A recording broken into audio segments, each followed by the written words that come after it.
Vijay CM సెరమనీలో Trisha వచ్చిందనమాట. త్రిష వచ్చింది కూడా ప్రాబ్లం లేదండి.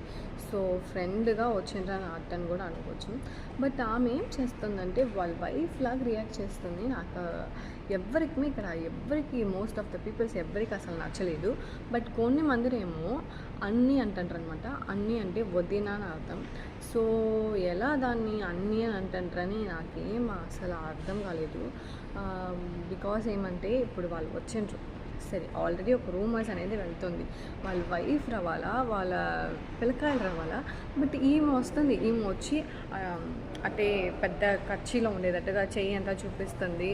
అన్నిటికీ ఒక 7 సినిమాలకు ఒక సీన్ అంతా చేసింది. అప్ప అస్సలు తాగని మళ్ళీ ఆయన సీఎం అవుతుండు. సో ఆయన కూడా ఇదిగా ఈమె వచ్చి నెక్స్ట్ వచ్చి హోమ్ మినిస్టర్ అవ్వాలంట.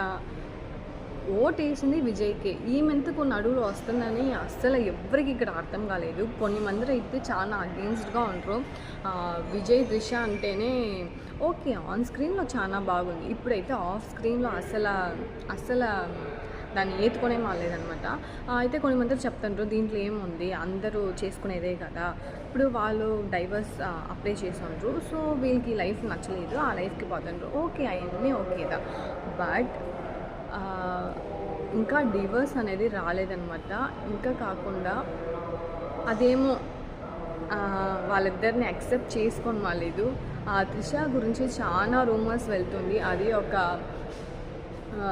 లీడర్ పొజిషన్లో ఉండేవాళ్ళు చాలా కరెక్ట్గా ఉండాలనుకుంటారు. సో చాలా మంది ఇన్ఫ్లుయెన్స్ అవుతుంటారు అనమాట. ఇప్పటికే అది వచ్చి కరెక్ట్ అనే మాట చెప్తుంటారు. సో అదే అనేది ఒక రాంగ్ మైండ్ పాయింట్. సో దానికి లీడర్ అనేవాళ్ళు కరెక్ట్గా ఉండాలా. అందరూ అవును వీళ్ళు తప్పు, వాళ్ళు తప్పు, ఈ కచ్చేవాళ్ళు కూడా తప్పు, ఆ కచ్చేవాళ్ళు కూడా తప్పు అని చెప్తుంటారు. అవును వీళ్ళు తప్పు అంటే వాళ్ళు కూడా తప్పే, వీళ్ళు చేసిండ్రు కదా అందుకని నేను చేస్తాను అట్లా చెప్తాను. అది కాదనమాట అసలు. సో విజయ్ త్రిష అనేది ఇప్పటికీ ఏమీ చెప్పలేదనమాట. ఏదేమీ డిస్క్లోజరే ఒకటి లేదు. బట్ అయినా కూడా వీళ్ళిద్దరూ ఒక హింట్ అనేది ఇస్తూ ఉంటారు. లైక్ ఇన్ని రూమర్స్ వెళ్తున్నా లేదు అలాగ కాదు, మేము ఒక మంచి ఫ్రెండ్స్ అలాగ ఒక డిస్క్లోజర్ ఒకటి ఇవ్వాలన్నమాట. మీరు అనుకున్నట్టు లేదా అటని త్రిష యాక్చువల్గా మాట్లాడే పెళ్ళే. మీరు చూసుకుంటే ఇప్పుడు కూడా సూర్యది ఒక కొత్త ఫిలిం వచ్చిందనమాట, కరుపు అనే. దాంట్లో త్రిషాని అంతగా ఇన్వాల్వ్ చేయలేదేమో, దానికి ఒక ట్వీట్ వేరే వేసిండ్రు. సో అలాగంతా దానికంతా మాట్లాడేటప్పుడు దీన్ని అందరు మాట్లాడుతుండ్రు, దానికి ఎందుకు మీరు ఇంకా ట్వీట్ వేయకుంటున్నారు. నాకు ఏం అర్థం కాల అసలు. నాకైతే ఈ టాపిక్ అనేది నచ్చలేదనమాట. విజయ్ త్రిషాని త్రిష విజయ్ వచ్చేటప్పుడు నాకు కొంచెం బాగా త్రిషాని చూపిస్తే అంటే కోపం వస్తుంది అనమాట. యాక్చువల్లీ విజయ్ పైన కూడా కోపం రావాలి.